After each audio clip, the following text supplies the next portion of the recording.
రేవంత్ ఆగం చేసిండు, మంచి చేస్తాడు అనుకుంటే మా ఇంట్లే కూలుస్తుండు. డబల్ బెడ్రూమ్ ఇంట్లో రేవంత్ ఉండాలి, అప్పుడు మేము కూడా ఉంటాం. కేసీఆర్ను ఓడించి తప్పు చేసినాం, ప్రాణాలైనా ఇస్తాం, ఇక్కడ నుంచి కదలం. తిరగబడ్డ మూసి పరివాహక జనం, మొదలైన మూసి ప్రక్షాళన సర్వే, ఇంటింటికి వెళ్ళిన అధికారులు, సర్వేను అడ్డుకున్న స్థానికులు, ఇండ్లు ఖాళీ చేయబోమన్న జనం, పలు చోట్ల వెనుదిరిగిన అధికారులు, 3 జిల్లాల్లో 25 బృందాలతోటి సర్వే, పలు చోట్ల ఇండ్లకు మార్కింగ్ చేసిరంట. అసలు తెలంగాణ రాష్ట్రంలో ఇలా అధికారులు కానీ ప్రభుత్వం కానీ ఏం పని చేస్తుంది అయ్యా అంటే పేదల కోసము పేదల ఇండ్లు కూలగొట్టే కార్యక్రమం చేస్తూ ఉంది.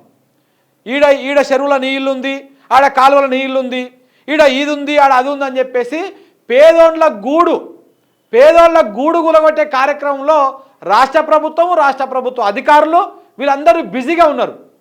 ఇక కళ్యాణ లక్ష్మి పోయింది, ముసలిళ్ళ పింఛను పోయింది, పిల్లలకు చేయాల్సినటువంటి కార్యక్రమాలు అన్నీ పోయినాయి, గురుకులాలు గంగలు కలిసిపోయినాయి, ఇట్లా అన్నీ ఆగమాగమైంది. ఇప్పటిదాకా రైతు భరోసా రాలే, ఆ రుణమాఫీ ఇంకా ఎవరికి కాలే, ఇట్లా అన్ని గాల్లే కలిసిపోయినాయి. ఇక రాష్ట్ర ప్రభుత్వం పెద్ద కార్యం ముంగలేసుకున్నది అదే పేదోళ్ళ ఇండ్లు కూలగొట్టేటువంటి కార్యక్రమం. అంతకుమించి ఇంకొకటి ఏం లేదు. రేవంత్ రెడ్డి ఏం చేసిండు అయ్యా ఈ సంవత్సరం పాటు అంటే దాదాపు 1,00,000 కోట్లు అప్పు చేసిండు, ఇగో ఇట్లా పేదోళ్ళ ఇండ్లన్నీ కూలగొట్టిండు. గింతే చేసిన కార్యక్రమాలు, ఇంతకుమించి ఏం లేదు. చెప్పమనండి ఏ కాంగ్రెస్ నాయకునైనా. ఇది 10వ నెల నడుస్తూ ఉంది కదా, ఈ 10 నెలల సమయంలో 10 పైసల పని చేసినటువంటి రేవంత్ రెడ్డి ఈ 10 పైసలు పని చేసిండు అనేది చూపించమనండి ఎక్కడన్నా.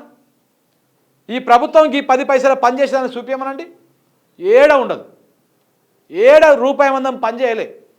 అన్ని ఇల్లు కూలగొట్టే కార్యక్రమాలు, ఎవడన్నా మాట్లాడితే వాళ్ళ మీద కేసులు పెట్టుడు, దౌర్జన్యం చేసుడు, దందాలు చేసుడు, 1000 కోట్లు దోసుకునుడు, హైడ్రా పేరు మీద వసూలు చేసుడు, ఈ కార్యక్రమాలు తప్ప ఏం లేదు. దగా ఇక కావాలంటే గట్టిగా ఇంకా వెలికి తీస్తే రేవంత్ రెడ్డి గారి బూతులు, లాగులుడ వీక్తా, తొండలేస్తా, మెడలేసుకుంటా, గంట కొడతా అని చెప్పేసి ఇట్లాంటి కార్యక్రమాలు తప్ప ఏమీ ఉండవు. ఈ 10 నెలల సమయంలో 10 పైసల మందం పని కూడా చేయలే రేవంత్ రెడ్డి.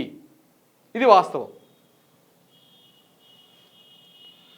ఇప్పుడు ఇక మొత్తం చూడండి, ఇక్కడ ఈ మూసి ప్రక్షాళన పేరుతోటి ఇప్పుడు ఆ మూసి పక్కన చాలా దూరంలో ఉన్నటువంటి వాళ్ళ ఇండ్లు కూడా కూలగొట్టేటువంటి కార్యక్రమం చేస్తూ ఉన్నాడు ఆయన. మొత్తం పేదల ఇండ్లే.